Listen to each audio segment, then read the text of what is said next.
John was born into a rather poor family. In fact, a family that kept getting poorer and poorer as time went on. Years before John was born, before John's dad was married, the dad actually was doing okay. He was an accountant for his family's business, and they were silk merchants in central Spain. However, when John's father decided to marry John's mother, she wasn't the right person, according to all of his family, that is. For she had been an orphan and came from a much, much lower class.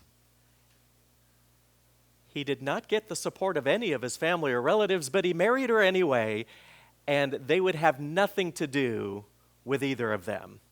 So John's father lost his job, and in the first part of the 16th century in central Spain, it was very, very difficult getting through life and raising a family without any employment.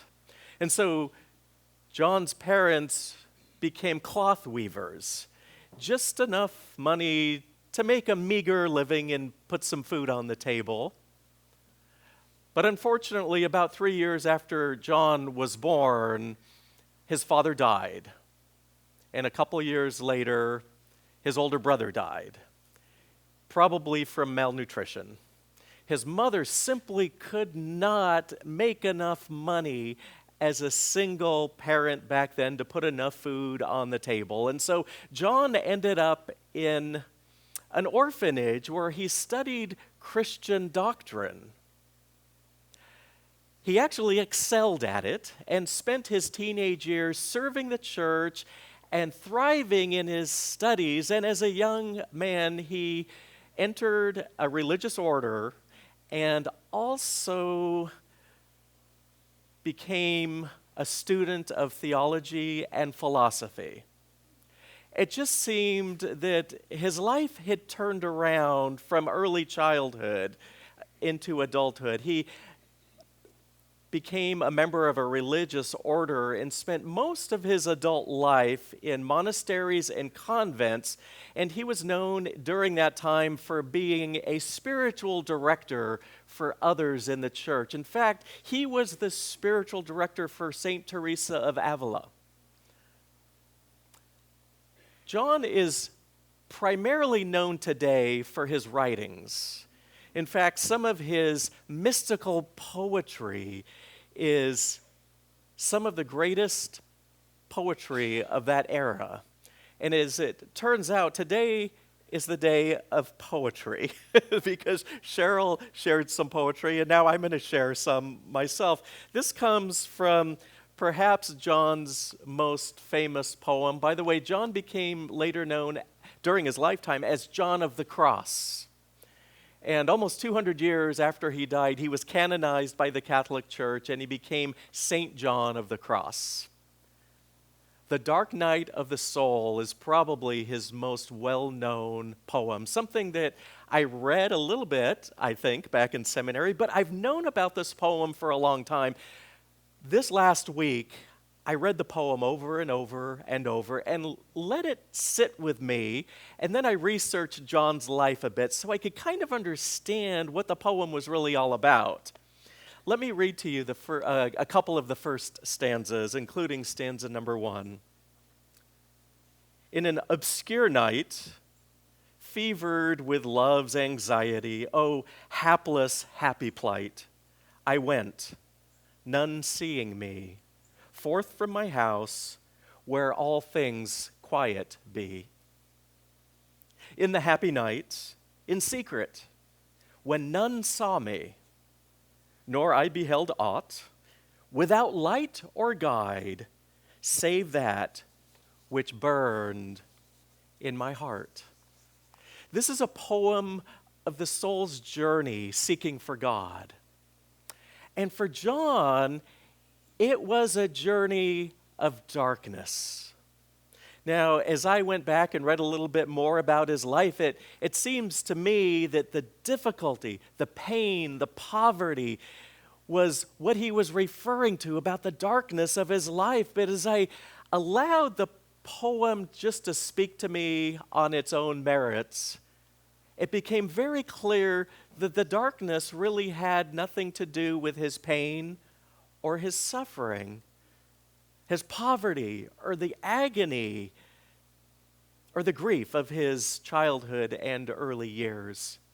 Darkness for him was something to be embraced because it was the darkness that led him to God.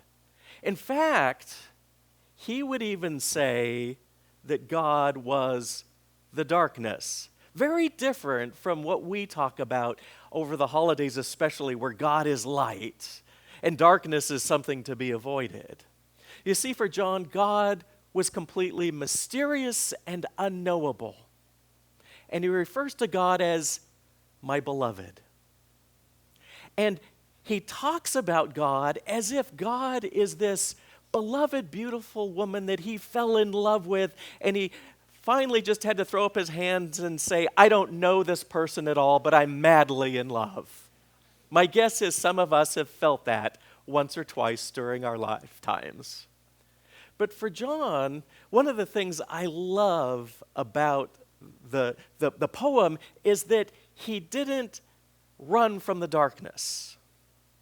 He didn't ignore the darkness. He didn't fight the darkness. He embraced it and said, here it is. This is where I am. And in fact, because of the darkness, the light shines brighter, and that light only comes from within, the light that burns from within. It's really an amazing poem, especially for that time, where people did see darkness as such a bad, scary, horrible thing. And John, in his poem, leaves his house at night and wanders in the darkness, happily, joyfully, to experience God, who ends up being darkness as well. Now, John seems to know what every artist and every poet seems to know. There are many, many shades of light and darkness and shadows. And there's no such thing really, at least in most of our lives, as pure light. I don't know what that really is, I don't think.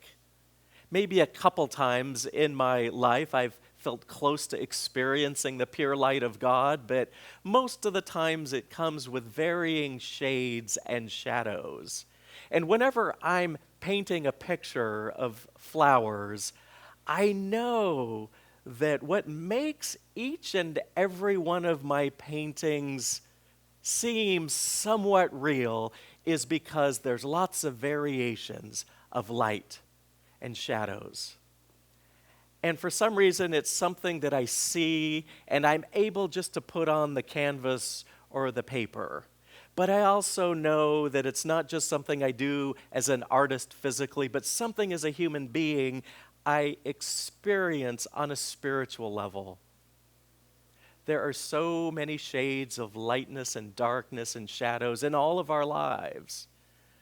And I wanted to read to you a little bit more about what John of the Cross writes in this poem, because it is both the light and the darkness that guided him.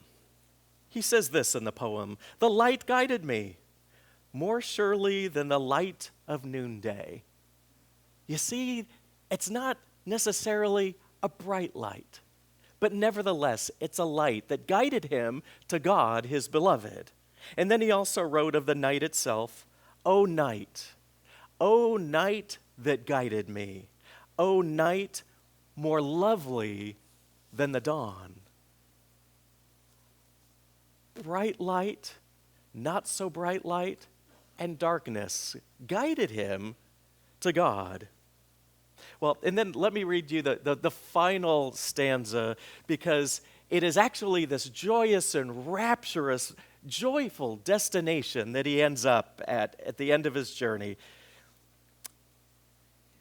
I remained lost in oblivion. My face I reclined on the beloved. All ceased, and I abandoned myself, leaving cares forgotten among the lilies.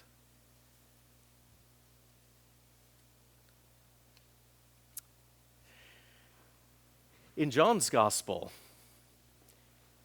Zechariah is presenting his son publicly for the first time. And as we know, his son's name is John, and he later became known as John the Baptist. And Zechariah, even in the midst of this joyful thing that's happening in his life, something that he had wanted so much for decades, even in the midst of that joy, he talks about darkness. In fact, he talks about a kind of darkness that is very, very deep. It's not the kind of darkness where there are many shades that we wander through in the daily journeys of our lives. To Zechariah, the darkness was almost overwhelming. I was trying to imagine what that must have been like, and I thought, perhaps walking into a dark cave and walking away from the light, knowing that there's no light ahead, and continuing to walk until darkness seems like it was about to become completely black with no light whatsoever. And Zechariah knew the despair of that kind of darkness, and he knew it both personally and politically. For you see, Zechariah and his wife Elizabeth had spent most of their lives wanting one thing: to have a child, actually to have a son, who would carry on the family name so that Zechariah and Elizabeth's legacy would not be forgotten and their ancestors would not be forgotten. They wanted a child, and yet here they were old, no children. They had all but given up. And yet there was this light that happened when John was born. This light that brought at least a crack, a shimmer through the dark, dark wall of that cave.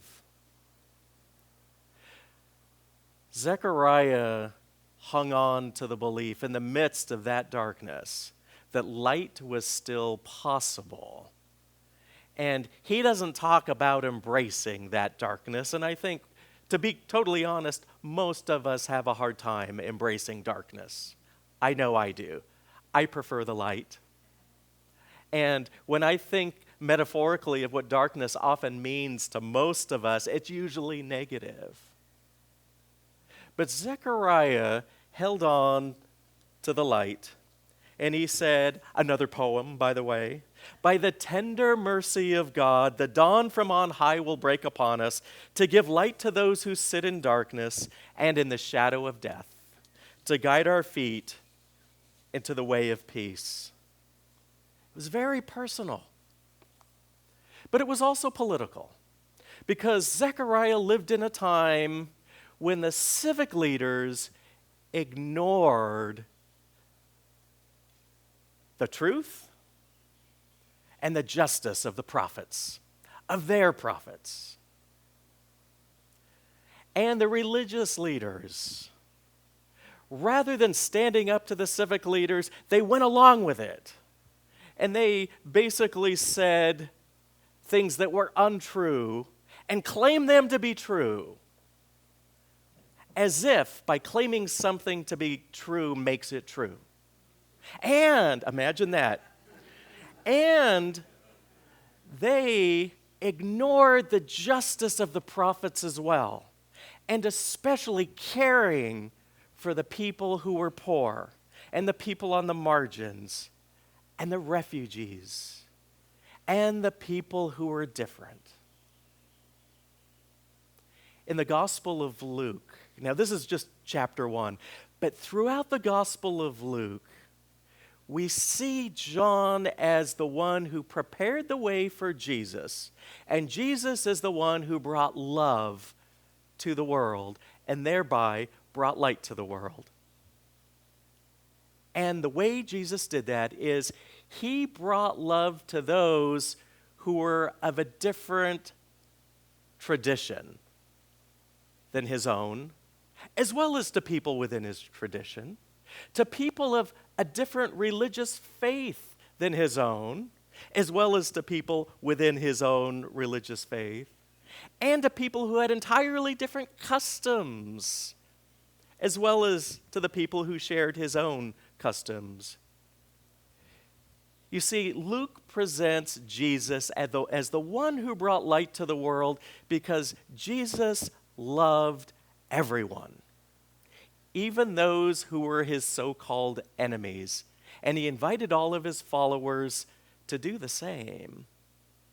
And to even stand up as he did to the civic leaders and the religious leaders who ignored truth and who ignored justice and who ignored the Word of God as it is. Jesus brought light to the world. And Zechariah somehow knew that he was a part of that. He didn't understand or see the whole picture at the time, but he gave thanks to God because somehow he knew that the dawn from on high would break upon us, and there would be light for people who sit in darkness and in the shadow of death. Some of us know more deeply what that is like. But I think all of us know what it's like to sit in darkness and in the shadow of death. And not to wander through it as if you're going somewhere, but just to sit and wait because there's nothing else to do. And sometimes those nights are very, very long. And as I was thinking about probably my longest night sitting in darkness and in the shadow of death, it would be the night that I spent with my father, the night before he died, the next morning, in fact. I had driven from Park City, Utah, or caught a ride down to Las Vegas, where my parents had been living for a couple of years after they moved from Hawaii Island in the district of Puna, and my dad had cancer. What I didn't know on my car trip from northern Utah down to Las Vegas was that the day before, my father had gotten up, shaved, took a shower, got himself dressed, and went to a facility for pain management. Right after he got there, he went into a coma. And when I arrived, I didn't know any of this. I was going to spend some time with him, to have conversations with him, to be with him because I knew he was ill. I had no idea when I arrived that I would never have another conversation with my father again. And my mother, I think, had not left his side since he had entered the facility, and I could tell in her eyes that she was exhausted. And so I said, Mom, why don't you go home? Sleep as long as you want, and I'll stay up all night with Dad. And if there's any change, I'll call you. So you don't need to worry about him, dying when you're gone, because I knew that was a concern of hers. And so she went home just like maybe 10 minutes away at the most, and I stayed up all night long with my dad, sitting in darkness, in the shadow of death. And there was a part of me that, in all honesty, did not want the night to end, because at some point one of the nurses came in and said, his body is shutting down. There's not much time left. We don't know if it's going to be hours or days, but prepare because this is it. And so there was a part of me that didn't want to let go, that didn't want to have that night to end ever, because I kind of knew at one point that this would be my last night with my father. But on the other hand, I knew that I didn't want him to be in any more pain. And I also knew that when it's his time, I didn't want to hold him back, and I even told him that as I held his hand, and I said, Dad, when it's your time to go, it's okay. Whenever you're ready, we're ready to let you go. You have given us so much. And after a very, very long night, I will say eventually the dawn did break and there was light. But one of the things I learned is that the darkness sometimes shows up unexpectedly. And you can't control it. And sometimes, oftentimes, it happens at Christmas and on holidays and birthdays and anniversaries. And just when you think you're over it and everything's going well, there's a memory or something you see or even smell, and all of a sudden you realize that there's tears in your eyes because you miss that person. My guess is that there's some people sitting here that know that feeling much deeper than I do. People who have lost much more in life than I've lost. But every one of us experiences some of that kind of darkness as well. I know that there are some things that help us through it. And the most important thing is love. The memories of the love from the person who has gone, as well as the love of everyone who remains. I know that after my dad passed, the next morning, alone with my mom,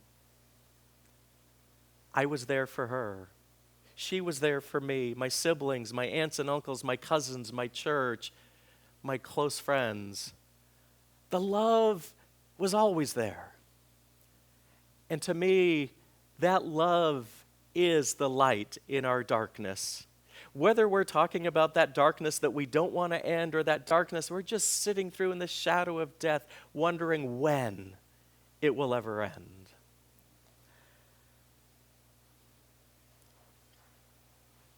I'm quite certain that it is always love that allows the light to break through the darkness.